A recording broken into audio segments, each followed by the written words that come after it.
from your Lord Emperor Starscream and Bagels Veritas. I'm Jessica Fishenfeld, a born and raised New Yorker now living in sunny Los Angeles. A lot of my friends suspected I'd love it in LA.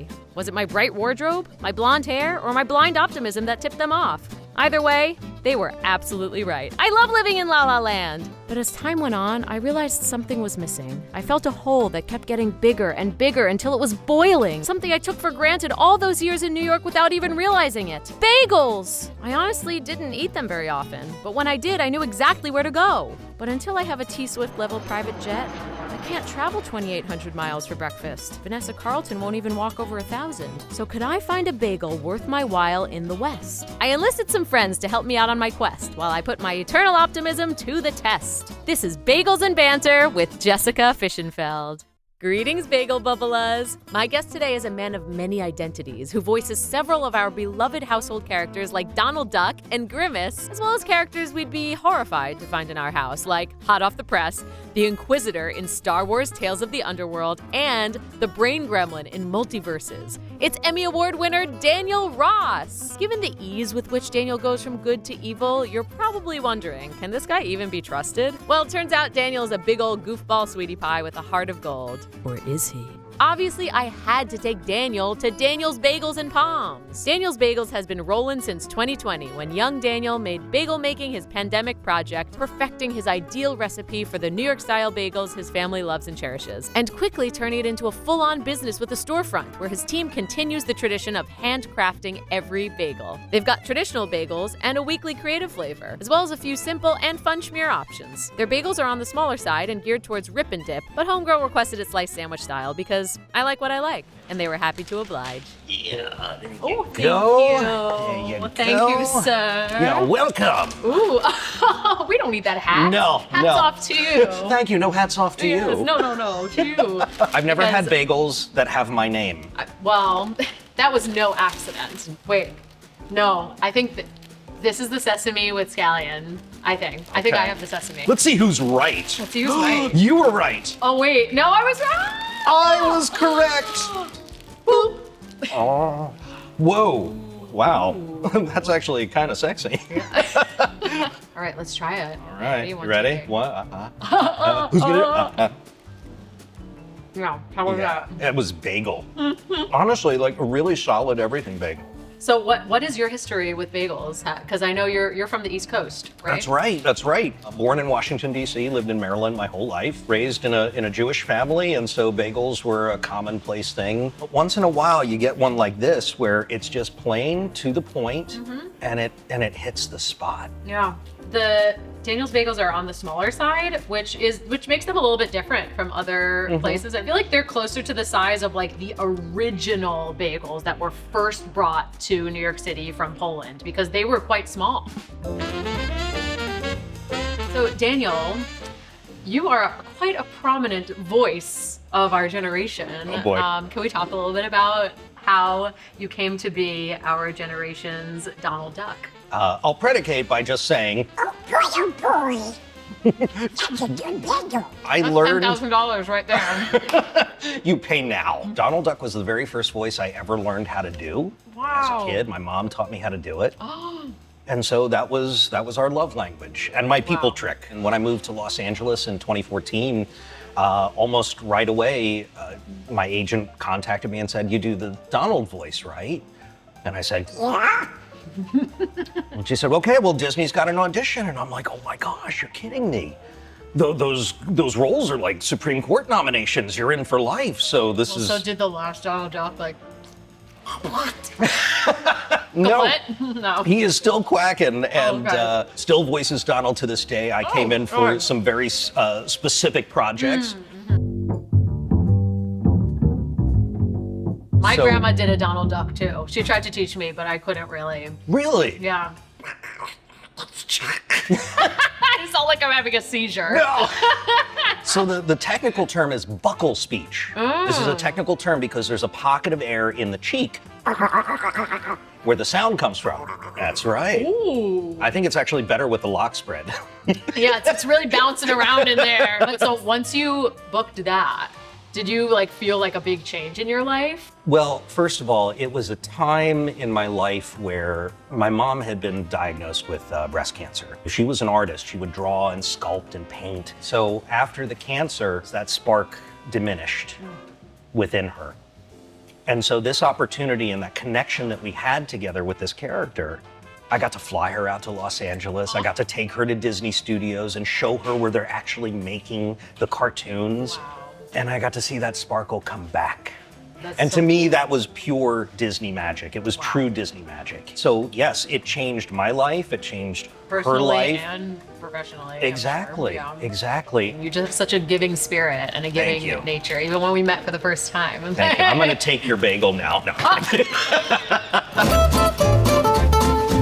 Shall we try our next Yes! bagel? Oh my goodness. Okay. Oh my goodness. So next we got the sesame with scallion cream cheese. I am so excited.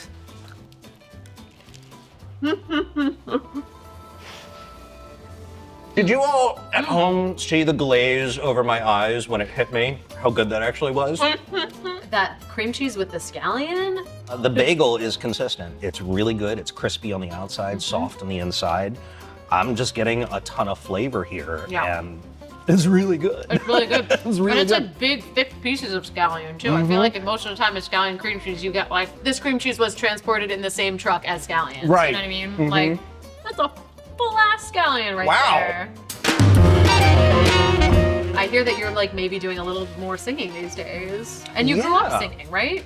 You know, it was never the main focus. I was always into being on stage and playing characters, and I love the escapism of just fully embodying a character. And I studied musical theater in college. I remember there was a moment where I think they were doing Jesus Christ Superstar, and they wanted me to sing for the role of Jesus, and I was really excited.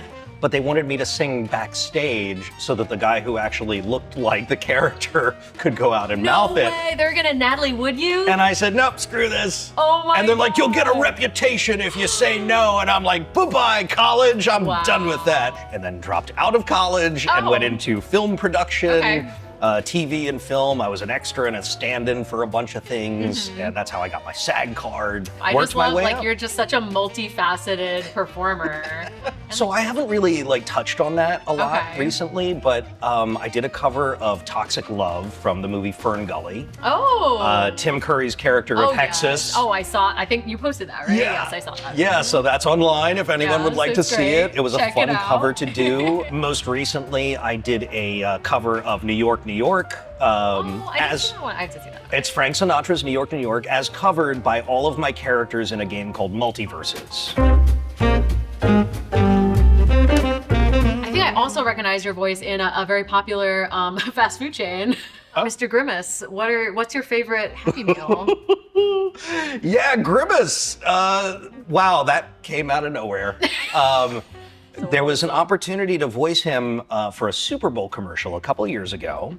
And it was this commercial where everybody's going up to a menu and going, can I get and Grimace is up there going, and then he has two sandwiches pop up over his head saying, pick me, no, pick me. I was so excited. I'm like, my first turn with this amazing character, another like legacy character that Yeah, other people have seriously. voiced. My God, you are a And lucky man. it's going to be on the Super Bowl, and I told my family and friends, and I watched the commercial, and it's not my voice. No. Of The course you would sandwiches know. were still me, but I was like, what gives? And then all over the news, Ryan Reynolds voices Grimace for McDonald's, and I'm like, sir, don't you have enough? And they called me again just a few years later, and it was for the Grimace Shake. For Grimace's birthday, they were making a purple shake, and they were introducing it to the world, and I was privileged to be his voice again. Well, great. Thank you. Good. And it was exciting. Up until the point I started receiving messages online from people saying, you know,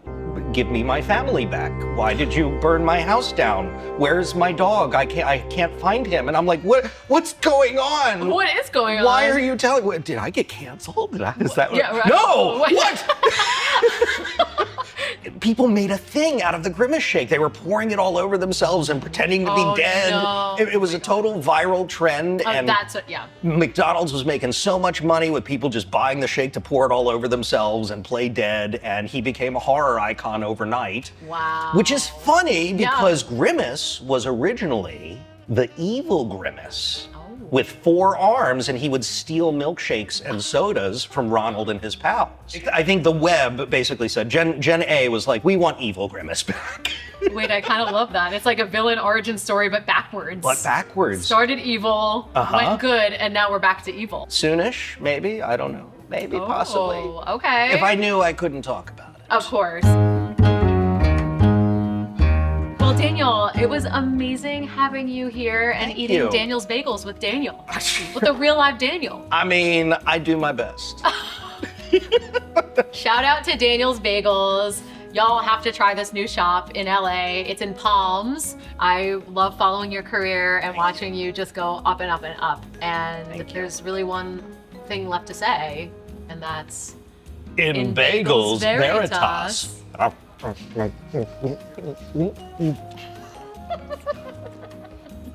You win.